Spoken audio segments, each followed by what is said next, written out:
Why do you say that, Father? You aren't afraid, are you? No, but I respect some of the superstitions of others. Often they are founded in fact.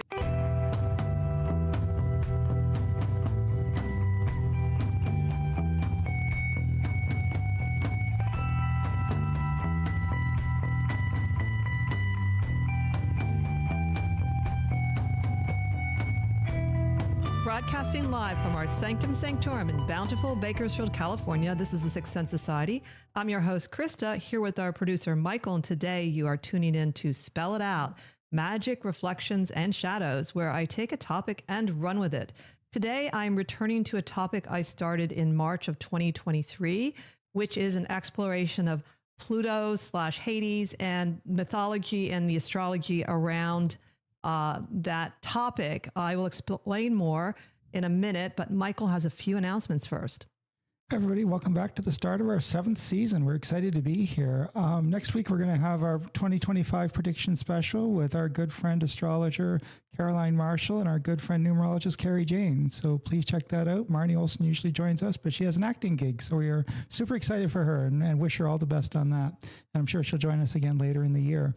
And then the following week, Krista and I will be doing a show on tarot spreads and how we interpret them and things of that nature. We've got all kinds of great guests planned for the year. So get all the information on our website, sixthsensesociety.com, SXTH, all spelled out. While you're there, if you can afford to, please buy us a coffee on Ko-Fi. Helps us cover a little bit of our cost, and we appreciate that. But the most important thing, go to YouTube, click like and subscribe, tell your friends about us, help us grow our audience, and that we really do appreciate the very most. And then please don't forget, we have released our new book, Tarot Alchemy. A Kabbalah-inspired approach to reading the cards, which is available on Amazon if you search under books. And so thank you to all of you who've given us wonderful feedback on that. So we truly appreciate that as well. So I know we got a little buffering going on. It's kind of a weird day tech-wise, so apologize for that. But we'll do our best to get through this. So with that, I'm going to kick it back to you. So take it away, Krista. Great. Thank you, Michael. Yes, make sure you search under the topic of books and not all, because we don't come up for some reason. I think there's just too many products on Amazon when you search for our book. And then one more announcement. I am really pleased to have an article coming out in the volume 7 of The Feminine Macabre. I have a palmistry article, my first palmistry related one, and it's going to be the actual paranormal journal is going to be released in March. So I'll have a few more announcements later, but I'm really super pleased to be included in that. So as I said before, I have started this Pluto exploration in March of 2023. That was the first part. You can go back and see it in the archives because of a couple of things. One, Pluto had begun to move into the sign of Aquarius. I had been interested in Pluto prior to that, both personally and also because of the Pluto return in the US chart. And so I thought I would do this sort of long exploration of Pluto through mythology and astrology to see what I think about Pluto, because one of my, hypothesis is that we are going to have a different understanding of Pluto as it transits in the sign of Aquarius. And so one of the things I found myself doing is first going back to the mythology where I could to see what was what with Pluto or / Hades, depending on which name you want to call Pluto. So this time, one of the most important and I would say the most fascinating and enduring parts of the mythology in terms of cultures really focusing on it, of course, is the abduction / rape of Persephone or Proserpina. And it goes through sort of different manifestations, I think, because of different cultural beliefs. And so right now in our own culture, Persephone has really taken on an incredibly powerful role in the imagination of people in fiction and comic books, and reclaiming or sort of embracing this as a powerful feminine archetype. And there is definitely some merit to that. And we'll talk about why that is. So I really loved that. It has its own shape and flavor depending on what culture it is. But I think it is good to go back and look at the Greek and Roman mythology to sort of see some of the storyline, to see what they thought too. And then also I did want to mention that one of the things about Persephone and Hades is it's a descent story, and there's earlier descent stories. One of the earliest ones is Inanna, and she's part of the Mesopotamian goddess. And she, I think it was sort of worshipped long time before, between 4000 and 3100 BCE. And her sister was Ereshkigal, who was the queen of the underworld. But there wasn't a male figure. And then, of course, there's Isis and Osiris, which is a love story. So there's been different things about descent and return throughout different cultures. And there's no one real total explanation of what it means. And so I think each of us can find our own meaning with these archetypes. So let's start with some of the mythology, though, in the Greek and Roman period. I found a really wonderful article, and it's called Women in Antiquity. It's written by, the only author name is Camsara99, Camsara, and it's part of a WordPress that explores goddesses and different traditions in sort of the Greek period. So it's a really nice, well-rounded exploration. And so it has the goddess, it has some of the cultural things, and she points out to 4 primary sources for the story of Persephone and Proserpina. And the 4 she goes through and talks about and gives sort of examples, as the oldest being the Homeric hymn to Demeter, which was 7 to 500 BCE. Then Ovid had 2, Metamorphosis and Fasti, and that was around 8 AD. And then Claudian's rape of Persephone was 400 CE, which sadly was not finished for some reason. So it's interesting when you go to look at the mythology. Whenever I go to look at mythology, looking at more as a archetypal or maybe something that might be relevant to me now, I notice that at different times I will focus on different aspects of the mythology. And I think that's part of studying an archetype, is that it speaks to you in different ways at different times. So I think when I was younger, I was more interested in sort of the younger Persephone and also the trauma part of it. And as I've gotten older, I guess I think most of us that are drawn into the Hades Persephone mythology have some example in their life where they feel abducted into the underworld at a young age. And so that can be through death or trauma. I don't think it has to always be that way, but it certainly can be. I'm not going to say it wasn't for me. But over the years, I've had a different view of the concept of the descent. And as a result, I look at different parts of the mythology. And I think over the years, as I've gotten older, I've often wondered more about her as the queen of the underworld. Like, there are some examples of her, but not a lot. So it leaves a lot open to your imagination as to what actually happens as she gets older. And that's part of what I think the modern fiction and comic book writers like to do. But let's talk a little bit about some of the myths. So first of all, the first one, the Homeric hymn to Demeter, really is more pointed at Demeter. And for you, those of you that don't know the basic mythology, there's going to be differences, but basically what happens is Persephone is out there in the field, and she's the daughter of Demeter or Ceres, and she's smelling a flower, and Hades comes up. Big crack in the earth opens up, and his chariot with the black horses, and he seizes her and takes her to the underworld. And then, of course, Demeter, depending on which one you read, gets really upset, and she's trying to find her. And so she makes sort of everything. She creates devastation in the world until she returns. And there's like a whole bunch of stuff that happens for her to return. But even though Hades / Pluto decides to let her go back up, she's eaten of the pomegranate, and therefore she can't completely return and has to spend some time every year in the underworld. It ranges from 3 months to 6 months, according to the different mythology. And of course, some see this as an allegory of nature and the cycles. And that's perfectly fine, because certainly Demeter being connected to the earth and to the harvest, and also Persephone, that's certainly one aspect of it. So that's the basic mythology of it. But within the different sort of, I guess, books or poems, I would say, there are different things that are focused, and it makes you really kind of think about the mythology differently. So for instance, in the first one of the Homeric hymn to Demeter, what is unique about that evidently is that it's that Zeus traps Persephone by allowing the narcissist flower to grow.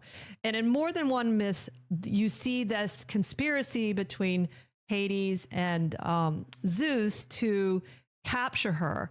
And because Hades wants a wife, that's one of the reasons given in some of the mythology that he doesn't have a wife like all the other Olympian gods, and he's lonely.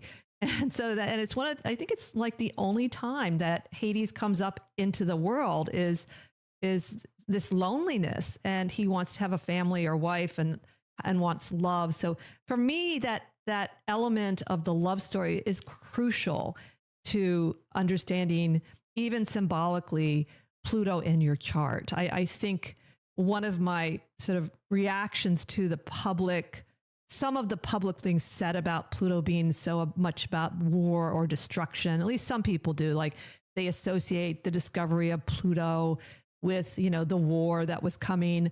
I'm not in complete agreement with that. There is one example, though, which I was kind of amused by. In the fourth example, the rape of Proserpina by Claudian, it starts with Pluto being upset and angry because he has no wife or child, and he is about to unleash all of the monsters from the underworld in sort of a vengeful way. So there's an example in mythology that shows, okay, he could cause destruction in our world, but it was for a very specific example, and he ends up not doing it because everybody, of course, wants to placate him. So I was very amused by that. That's fine. But I think that going back to in the first two videos, especially the first video I did on Pluto, I did talk about more of the archetypal nature of Pluto connected to the subconscious, and that this might be how it plays out for some people, and even collectively plays out for us. And it's not really that Pluto has or wants to have power in our world. He has his own realm. And so I won't go over that again, but just to sort of reiterate that was important. The other thing I will mention again is the reason I'm looking at each of the different characters in the mythology a little bit more, I guess, on their own, is because I think to understand Pluto in our chart astrologically, I think one has to look at the different players. My thesis again or hypothesis is that you can't really understand Pluto because he exists in such a different realm, but you can understand him through the other planets. And we'll talk about why, particularly with Persephone, this is true. But that was another reason why I decided to actually go into all these in sort of detailed ways. And then there was also, I thought this is interesting too. In Ovid's Metamorphosis, the beginning of this poem, it has Venus telling Cupid to shoot Pluto with an arrow to make him fall in love with Proserpina. So I was like, wow, that wasn't even Pluto's fault then. So as you can see, the different mythologies sort of play out differently, and it's interesting to go through them. And then, of course, probably at a different later show, I want to go into sort of the different nature elements in the mythology, the narcissist, of course, the pomegranate being such a powerful symbol, and that has its own meaning as well. So that covers most of the things that I found really unusual or different in the different stories.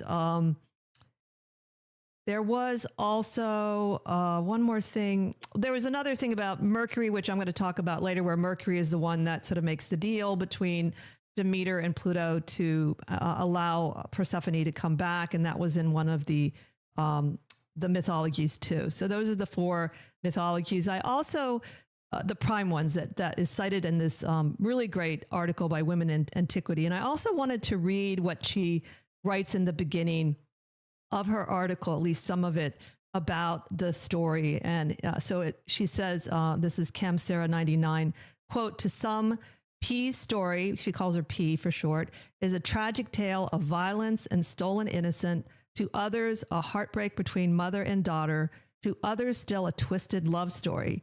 And she represents the duality of chaos and tragedy paired with femininity and beauty, at once the goddess of spring and simultaneously the queen of the underworld. End quote. And that is exactly true. And I think it's this complexity that draws not just women, but I think men to the story as well. And as a result, she also can probably grow in ways that maybe certain deities have trouble growing. So going into a little bit more of the astrology, I actually didn't even look at the asteroids associated with her until recently, maybe a couple years ago. I looked and said, well, I wonder if there's a Persephone asteroid, because as you probably know, there's lots of asteroids now. And sure enough, there is both a Persephone and a Proserpina asteroid. And the number for, if you want to look it up, it's 399 for Persephone, and the asteroid 26 is Proserpina. Now, surprisingly, they were discovered quite a while ago. So we have on May 5th, 1853, by German astronomer R. Luther, we have the asteroid 26, Proserpina, discovered, and part of the main belt asteroid system, and orbits the sun with a period of 4.33 years. And then on February 23rd, 1895, we have the German astronomer Max Wolf. He discovers Persephone in Heidelberg, and that asteroid has a orbital period of 5.33 years. So that's really interesting, because it means that you can take a look at your chart. And for instance, when I looked at, I think it was Persephone, it takes about roughly 80 years for her to return to the original placement in my natal chart. So she might be because they're a little slower in terms of changing, and you don't go through more than one return of the asteroids. They might be really helpful in timing events. So I initially, however, was a little bit sort of depressed that there are two of them, because then you think, okay, so what does each mean? And I'm not sure if anyone's done any like hard research, but I did decide to see what some astrologers were saying about the differences between the asteroids in your chart. And I did find a couple of really interesting things about that. I found one here it is. Let's see. One was at the site, her name is June, and she has a site called SaturnandHoney.com. And she says that Persephone, so I don't know if she had both, but she had Persephone represents autonomy, choice, cycles, choice being taken from us and reclaiming our wants and will. And so it can be a connection to our innocence too. So that was her view of Persephone, which I think was really interesting. And then there was another woman, Marina, from darkastrology.com, which I really like that site. It's got some really interesting things in it. And she talks about the difference between asteroid Persephone in your chart and Proserpina. She, again, sort of focuses on Persephone being the innocent maiden, and whereas the Proserpina could be more of her fully grown, more of the queen of the underworld. And she also says that I think both of them talk about the Persephone being connected possibly to the illusion mysteries. So that's a take that I think is certainly interesting. I just don't know how you would go about sort of proving it. So my thought when I was thinking about what I would like to see is, if it's relevant, is that perhaps one represents not so much the age, but when she's below in the underworld and when she's above in ruling in, I guess she doesn't really rule here. She's the daughter here on Earth. But I was thinking that might be an interesting way of looking at it in your chart. And that perhaps you could sort of see that if in an example, if one of them is below the horizon in your chart and one is above, and that would be something, again, I don't know how you would go about sort of proving it in a sense. I would also say that in general, if you want to look at the idea of mythology and where would you start, because now there's thousands and thousands of asteroids and not all of them are necessarily relevant in your chart. And so what I find is, for myself, I look and see if there's any meaningful connections with the mythology in and of itself. So if I have either just even soft aspects or definitely hard aspects. And what I have found through the years is, in my case, whatever I'm drawn to, intuitively, I find out it actually is really strong in my chart. Though once in a while, I have definitely I've missed the beginning of it. In fact, it was an astrologer after I don't know, I went to an astrologer, had a really good natal chart reading. And I don't know, it was maybe 10 years later, someone pointed out that I had literally Ceres, the opposing Pluto, and I'd never noticed it before. And so that got me interested in the mythology even more. And then when I looked at the placement for Persephone and Proserpina, they both have very strong placements in my chart. Another thing you can look at if you want to start with Pluto, which is in certain astrology today, like evolutionary astrology, puts a big emphasis on your placement of Pluto. But people that have a lot of aspects, particularly to like their suns, or if it's at an angle, they might experience more of that mythology than other people, because we all are going to have to make descents during our life. And it seems, however, some people have more of it. and then some people work in fields that would be associated with the underworld, and both positively and negatively, I would say. So, but in general, I think one of the things I like about looking at a chart as sort of more from the archetypal point of view is you can just keep taking layers and layers off of it, and you can sort of meditate and study about it on your own, rather than just picking up a book and saying, oh, when, Pluto's in the 7th house, it just means this or that. And I have found that those are sometimes, depending on the author, those are good starting places, but you're going to get more insight or wisdom if you at some point just start thinking for yourself. So the other idea I have about Pluto and Aquarius, since Aquarius would certainly be associated with astrologers, is a deeper transformation of the relationship that counselors, astrological counselors, are going to have with their clients. We've all noticed that over the last probably 2 decades, I'd say, people have a much deeper understanding of their own charts and much more specific information that they go and ask. And I think it's going to become a little more collaborative, which will take some of the pressure off of feeling like you have to know everything, because you absolutely cannot in astrology. It's one reason why I like the tarot. The tarot has a little more of, I suppose, if you added more cards to it, all the time, which some people try to do that. And even though it has the depth, it doesn't have so many different things to pick from the way astrology does. And that makes it super challenging. So that's my, sort of my beginning dive into looking at that part of the mythology, which many will say that is one of the most important things about the Pluto-Hades mythology. Certainly I think it is. And there is something very empowering even looking into it. And descent doesn't have to always be something so obvious as a death or a trauma. It can also be more of a psychological state where you feel a sort of depression, or things aren't working the way they used to. So there's different levels to going into a descent. And I think you can also go into it willingly sometimes. I think that's one of the things that's good to learn to navigate. So today, I usually, or lately, I've been trying to finish things with the spell. But today I decided I would do a mantra again. So some of you that follow our show know that I like to do mantras. And I have a favorite book.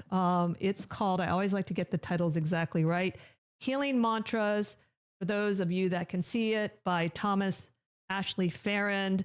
It is such a good book about mantras in general. It talks about sort of the, what they can do for us in these times, and also different types of mantras.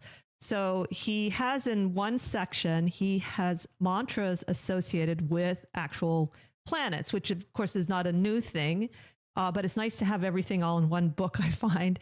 And because there's a lot going on with Mars right now, Mars is retrograde in Leo. Leo is the North Node of the United States chart. And there is, I don't know if it's exactly right now, but there has been an opposition with Pluto. And that can definitely bring out some real tension because of the nature of To me, Pluto being the unconscious, and Mars, if it's not dealt with, I guess consciously, can be aggressive and warlike, and there can be some issues. So if you feel that right now, and because of what's going on in the sky, or if you have, let's say you have a challenging Mars natally, or perhaps Mars is impacting your chart in some way that is stressful. And usually they describe the stresses as more hard aspects, such as squares or oppositions or things like that. Then what you do is you start a mantra practice connected to that planet. So in our case, Mars. And so I looked it up, and it's a very simple mantra. And what I'll do is I'll write it in the comments below so you can have it. But it's Om Angarakaya Namaha. Om Angarakaya Namaha. And it translates to Om and salutations to the presiding spirit of the planet Mars. I mean, that's kind of nice when you think about it. You don't really think of like sort of, you know, saying hi to Mars and that sort of having Mars over for a cup of tea or something. You know, maybe Mars likes that, you know. It's actually, to me, doing some sort of Venetian act towards Mars because of the idea of, you know, Mars and Venus having this great love affair, that you're basically soothing the more aggressive part of Mars, because also Mars is our will and our ability to assert ourselves. So I like to do, normally I do a 40-day mantra. That's one of the traditional ones he recommends, he being Thomas Ashley Farrand. And you do a round of malas, which is 108 in the morning, at least a minimum, and then a round in the evening. And in this case, I don't think you have to necessarily do any kind of visualization, though I suppose you could. Or you can do the 21-day practice, where you simply say as much as possible, either in your mind or very quietly out loud, you say the mantra all day long. And that's a lot harder than it looks, to tell you the truth. You know, to remember to do it. I find that it sounds simple, and in fact, one of the things I have found about committing myself to any kind of mantra practice is even the little short one, to do it every day. There's something that can come up, like a kind of sluggish energy, like I'm not going to do it tonight. And so I just press on if you can, even if you're barely making it. There've been times I've just been barely making my mantra practice, because it's kind of got this snowball effect. So give it a go if you feel like you have an issue with Mars, or if you have other planets you feel are challenging you. I recommend looking it up. I think you could probably find it online as well. You know, it's probably not that hard, but I like his books a lot, and his book a lot. He's got a couple books actually, and I totally recommend mantras for everyone, because we're busy and you can always kind of squeeze them in wherever you go. So that's going to be most of my show today. I did want to end, however, saying that don't forget that we do readings, and we are available for readings on our website, mysticraven.net. You can book yourself. And I do have a special for January, I forgot to mention, where it's my astrological tarot special, where I use a spread that mimics the astrological chart, has like the 12 cards for the 12 houses.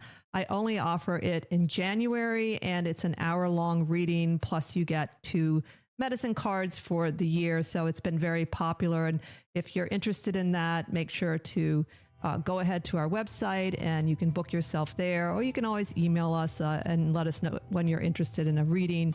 But just wanted to remind you, we're still doing those readings. So anyway, thank you all for tuning in to my show. Really looking forward to next week's show. But join us next time as we continue to explore the esoteric and the obscure. Have a great beginning of 2025.